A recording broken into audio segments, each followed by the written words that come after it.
सनातन धर्म में हमारे सोने जागने की प्रक्रिया में दिन के 24 घंटे को 4 भागों में बांटा गया है। शाम 6 से 9 बजे का काल रुद्र काल है। इस काल में हमें कभी भी सोना नहीं चाहिए। वही रात के 9 से 12 बजे का काल राक्षस काल कहा गया है। इस काल में हमें किसी भी हालत में सो जाना चाहिए। वहीं पर रात के 12 से 3 बजे का समय गंधर्व काल है। इस काल में हम एक गहरी निद्रा में होते हैं। और बाद में चौथा काल है मनोहर काल, जो रात के 3 से सुबह के 6 बजे तक होता है। मनोहर काल में हमें किसी भी परिस्थिति में निद्रा को त्याग देना चाहिए और उठकर अपनी दिनचर्या को शुरू करना चाहिए।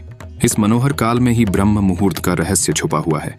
एक मुहूर्त 2 घड़ी का होता है। एक घड़ी बराबर 24 मिनट होते हैं।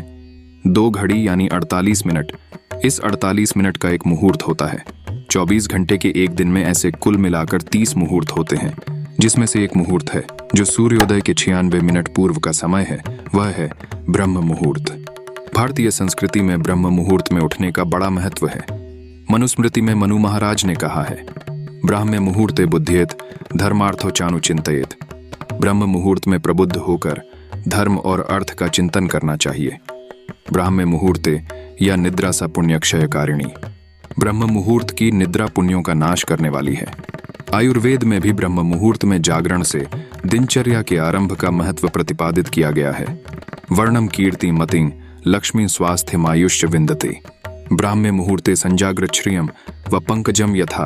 ब्रह्म मुहूर्त में उठने वाला व्यक्ति सौंदर्य, लक्ष्मी, स्वास्थ्य, आयु आदि वस्तुओं को बड़ी ही सरलता से प्राप्त करता है। तो चलिए इस ब्रह्म मुहूर्त को और भी गहराई से समझते हैं। सबसे पहले जानते हैं कि ब्रह्म मुहूर्त क्या है। ब्रह्म मुहूर्त रात्रि के अंतिम प्रहर को कहते हैं, अर्थात जब रात्रि समाप्त होने वाली होती है और दिन शुरू होने वाला होता है। ब्रह्म का अर्थ होता है परमात्मा और मुहूर्त का मतलब समय, यानी परमात्मा का समय। ब्रह्म मुहूर्त को क्रिएटर आवर भी कहा जाता है। ब्रह्म मुहूर्त को चमत्कारिक पल या अमृत वेला भी कहा जाता है। ब्रह्म मुहूर्त का परफेक्ट टाइम क्या है? ब्रह्म मुहूर्त का समय रात्रि प्रहर के बाद सूर्योदय से ठीक पहले का समय होता है, यानी कि सूरज की किरणें धरती पर पड़ने के 96 मिनट पूर्व का समय ब्रह्म मुहूर्त है।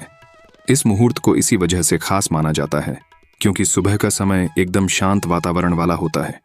ब्रह्म मुहूर्त का समय सुबह करीब 4 बजे से लेकर 5:30 तक का माना गया है। इस समय में निद्रा को त्यागना सबसे उत्तम होता है। मान्यताओं के अनुसार व्यक्ति को ब्रह्म मुहूर्त से 4 घड़ी यानी करीब 1.5 घंटे पहले ही जाग जाना चाहिए। ब्रह्म मुहूर्त में हमें क्या करना चाहिए? वैसे अगर देखा जाए तो हमें ब्रह्म मुहूर्त में उठकर ध्यान, अध्ययन, साधना, पूजा पाठ, प्राणायाम, योग, व्यायाम ये सब करना चाहिए। ब्रह्म मुहूर्त का समय आपके लिए एकांत होता है। आप एकाग्र होकर पूरे कॉन्शियसनेस से अगर कोई भी कार्य करते हैं तो वह हमेशा सफल होता है।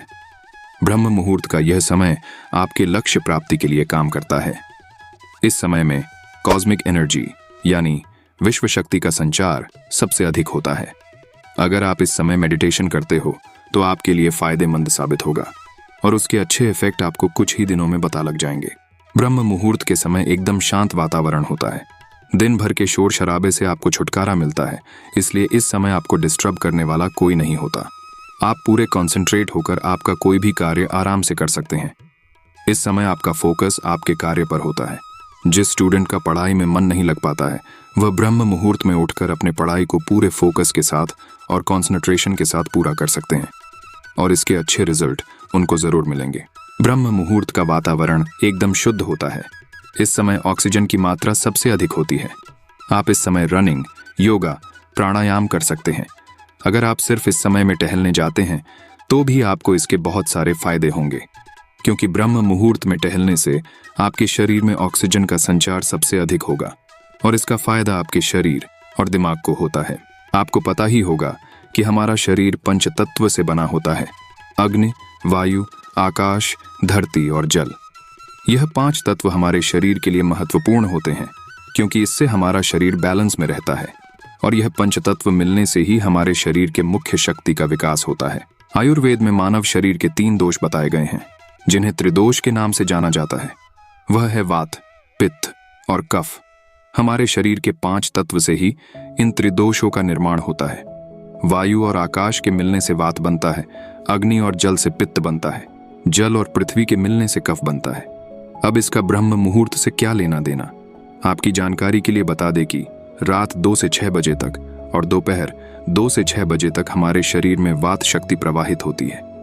इस दौरान हमें मानसिक कार्य या बौद्धिक कार्य करने चाहिए, क्योंकि हमारी वात शक्ति इसी के लिए है और ब्रह्म मुहूर्त का समय इसके लिए सबसे उत्तम है। ब्रह्म मुहूर्त में हमें क्या नहीं करना चाहिए? नकारात्मक विचार, बहस, वार्तालाप, संभोग, नींद, भोजन, यात्रा, किसी भी प्रकार का शोर आदि हमें ब्रह्म मुहूर्त में नहीं करना चाहिए। अब ब्रह्म मुहूर्त और ब्रह्म मुहूर्त के फायदों को ठीक से समझने के बाद आप ब्रह्म मुहूर्त में जरूर उठना चाहेंगे। शुरुआत में आपको थोड़ी सी तकलीफ होगी। आप एकदम से ही सुबह 4 बजे उठने का प्रयास मत कीजिए, इससे आपके शरीर पर बुरा इम्पैक्ट पड़ सकता है। आप धीरे धीरे अपने शरीर को जल्दी उठने की आदत डाल दीजिए। फॉर एग्जाम्पल, अगर आप 7 बजे उठते हो तो अगले दिन आप 6:30 पर उठोगे, उसके अगले दिन आप 6 बजे उठोगे। ऐसा करते करते आप ब्रह्म मुहूर्त में रेगुलर उठना सीख जाओगे। सुबह जल्दी उठने के लिए आपको रात को जल्दी सोना होगा। सोने से 1 घंटे पहले आपको अपने मोबाइल को दूर रखना होगा। अच्छा आहार और अच्छी नींद से आपका शरीर स्वस्थ रहेगा और आप ब्रह्म मुहूर्त में उठ पाओगे।